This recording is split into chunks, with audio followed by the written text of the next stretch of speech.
Assalamualaikum warahmatullahi wabarakatuh. Halo semuanya, perkenalkan, nama saya Ina Roziatun. Saya salah satu mahasiswi dari Perguruan Tinggi STAN Teguh Dirundeng Melabuh. Saya mengambil program studi Pendidikan Agama Islam atau biasa disebut dengan PAI. Saat ini, saya sedang menempuh pendidikan di semester 2. Jadi, pada kesempatan kali ini, saya akan membahas tentang mata kuliah Filsafat Umum yang berjudul makalah tentang Tuhan dalam Pandangan Filsafat Yunani Kuno dengan dosen pembimbing Bapak Dr. Ilham MA. Tuhan dapat dipahami sebagai zat maha kuasa dan asas dari suatu kepercayaan. Definisi tentang Tuhan tidak memiliki kesepakatan. Terdapat berbagai konsep ketuhanan. Dalam pandangan teisme, Tuhan merupakan pencipta sekaligus pengatur segala kejadian di alam semesta.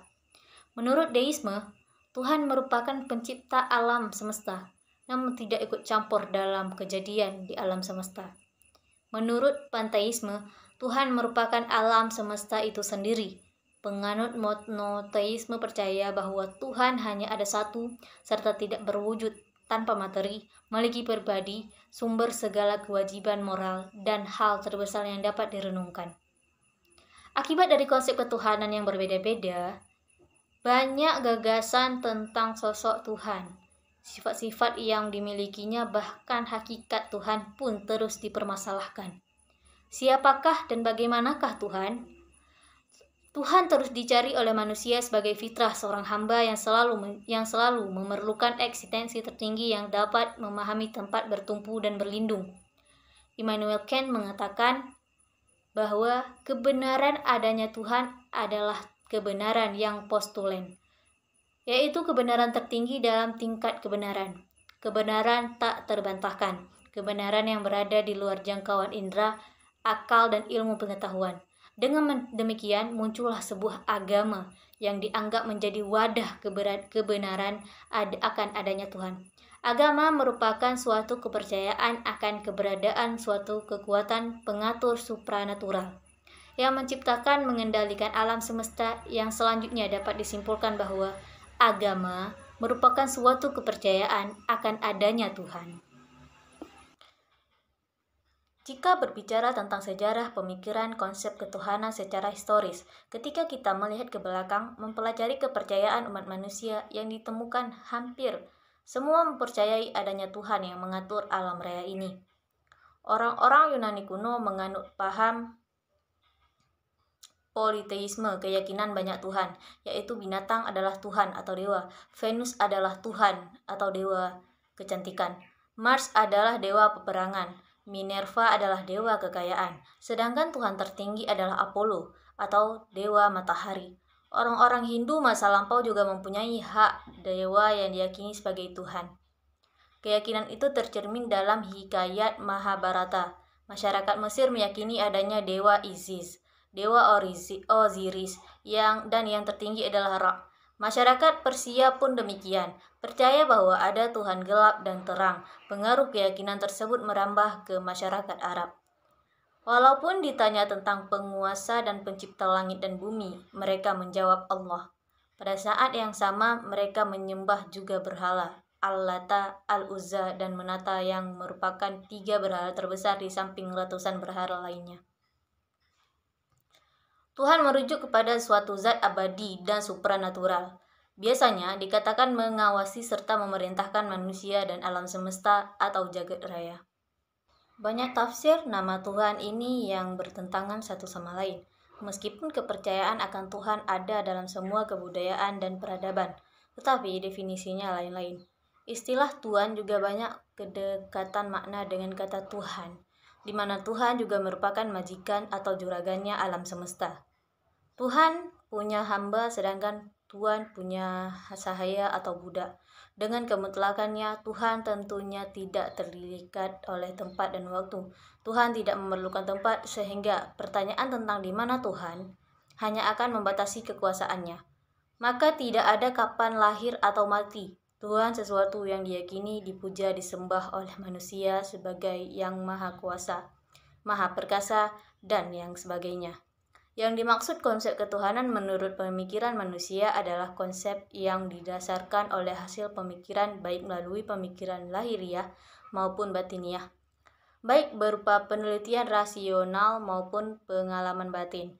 Dalam literatur sejarah agama terdapat teori evolusionisme, yaitu teori yang membahas adanya proses dari kepercayaan yang sederhana.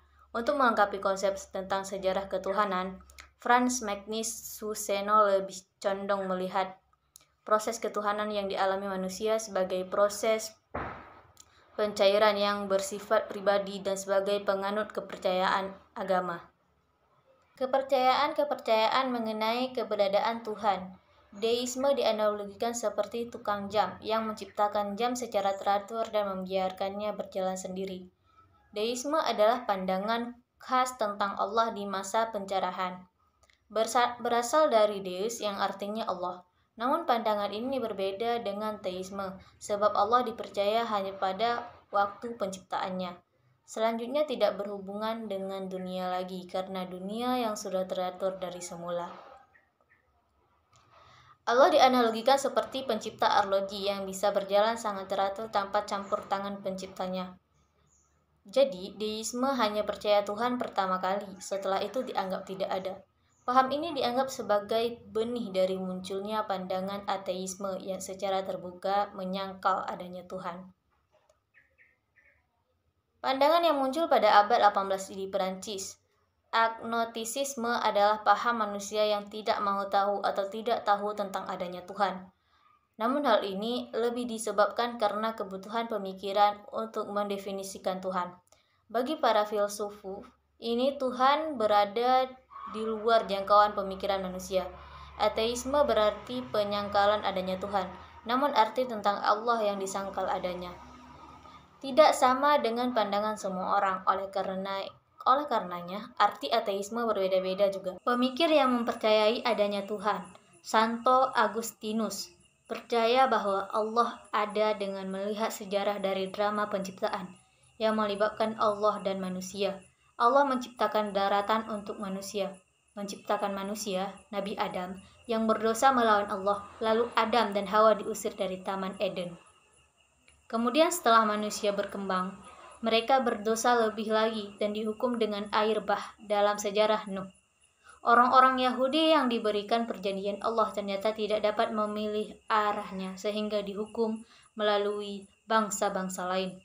Lalu Allah yang Maha Pengasih menebus manusia melalui Yesus Kristus. Dari sejarah ini Allah dapat melihat ada di tangga manusia tentang Agustinus adalah Bapa Gereja.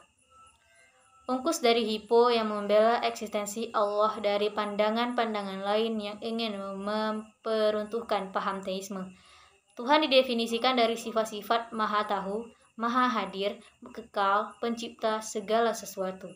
Filsafat ketuhanan adalah pemikiran tentang Tuhan dengan pendekatan akal budi.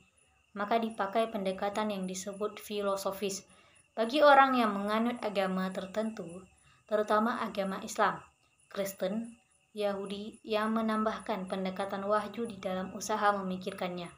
Jadi, filsafat ketuhanan adalah pemikiran para manusia dengan pendekatan akal budi tentang Tuhan. Usaha yang dilakukan manusia ini bukanlah untuk menemukan Tuhan secara absolut atau mutlak, namun mencari pertimbangan-pertimbangan, kemungkinan-kemungkinan bagi manusia untuk sampai pada kebenaran tentang Tuhan.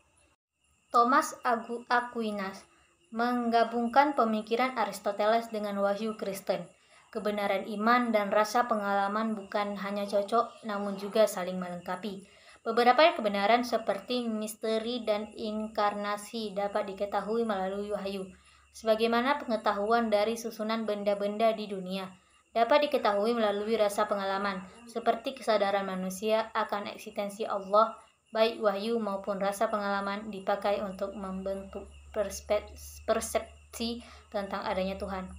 Thomas Aquinas terkenal dengan 5 jalan, dalam bahasa Latin quinque viadem, untuk mengetahui bahwa Allah benar-benar ada. Jalan 1 adalah gerak, bahwa segala sesuatu bergerak. Setiap gerakan pasti ada yang menggerakkan, namun pasti ada sesuatu yang menggerakkan sesuatu yang lain, namun tidak digerakkan oleh sesuatu yang lain. Dialah Allah. Jalan 2 adalah sebab dan akibat, bahwa setiap akibat mempunyai sebabnya, namun ada penyebabnya yang tidak diakibatkan. Dialah sebab pertama, Allah. Jalan ketiga adalah keniscayaan, bahwa di dunia ada hal-hal yang bisa dan ada hal-hal yang tidak bisa. Contohnya adalah benda-benda yang dahulu ada ternyata ada yang musnah, namun ada juga yang tidak ada ternyata sekarang ada, namun ada yang selalu niscaya ada. Dialah Allah. Jalan 4 adalah membuktikan berdasarkan derajat gradus melalui perbandingan, bahwa dari sifat-sifat ada di dunia yang baik ternyata ada juga yang tidak baik. Sifat Allah yang serba maha, dialah Allah. Jalan 5 adalah penyelenggaraan, bahwa segala ciptaan berakal budi mempunyai tujuan yang terarah menuju yang terbaik. Semua itu pastilah ada yang mengaturnya. Dialah Allah. Filsafat keturunan menurut René Descartes adalah berawal dari fungsi iman yang ada pada akhirnya berguna untuk menemukan Allah. Tanpa iman, manusia cenderung menolak Allah. Ada 2 hal yang bisa ditempuh agar aku sampai pada Allah. 1. Sebab akibat, bahwa dirinya sendiri, manusia, pastilah diakibatkan oleh penyebab pertama, yaitu Allah.